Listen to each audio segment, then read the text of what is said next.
Before we begin this video, I just want to say that it will contain spoilers, and if you have not completed Kingdom Hearts 3, then you definitely want to click off this one and watch at a later time. So the topic of today is going to be Yozora, the secret ending in Kingdom Hearts 3, which you get after collecting all the lucky emblems. After watching this trailer and spending a few hours using the footage from this ending to put out another video that I did, I noticed multiple elements and at least what I believe the secret is behind this ending and what it's trying to tell us about the future of Kingdom Hearts. And in this video, I'm going to be sharing my thoughts, my opinion, and my theory with you guys, which I'm super excited to do because I honestly do believe that the future is going to be absolutely unbelievable. The very first thing that stood out to me is the initial scene and opening to this. Now, if you notice on the left and right sides, we have two different shades of lighting and two different backgrounds that are reflected in the water. What this scene indicates is that Sora and Riku are in the same city at the same time, but they're in split versions. More on that in the following scenes to come. In the following scene, we see Sora, who's waking up in a world that is completely unfamiliar to the one that he's used to, and the first thing we see is the puddle from the previous clip using that same shade of orange lighting.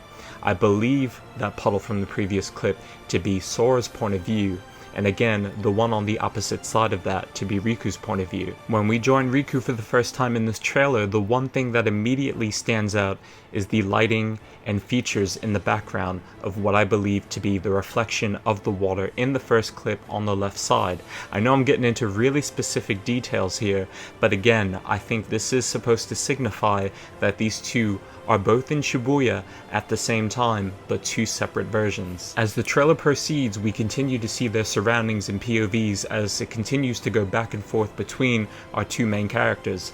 And how do we know that we're in Shibuya? What is the first indication of that? The first indication is going to be through Sora himself. For anyone that has played the game The World Ends With You, the first thing you're going to notice is the 104 building from the front cover of the game itself. Another thing that I want to point out is the transition of them looking up. That is really important in this trailer later on. But how do we know that Riku is in Shibuya as well?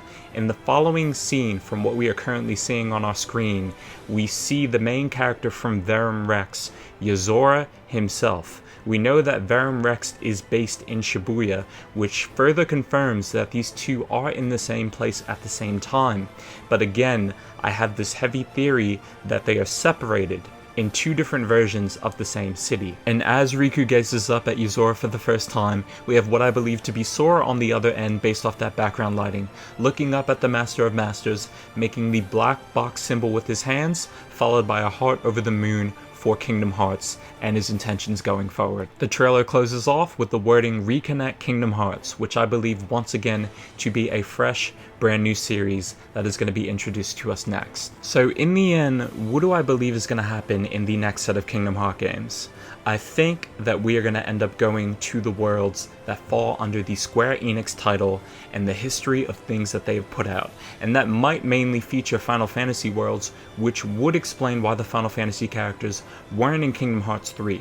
This opens up so much potential and a wonderful story going forward, and to be able to live it through not only the eyes of Sora, but Riku as well, this could be something that's presented to us in a dream drop distance format, and I'm absolutely okay with that.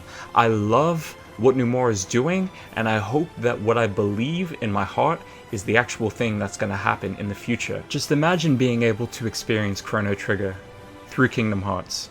I'm just going to leave that there. Let me know what you guys thought of this video. If you enjoyed this one, definitely feel free to like it and share it with your friends. And I also want to know what you guys think this ending was an indication of and what's going through your head. This has been Vhosythe. Thank you guys so much for watching.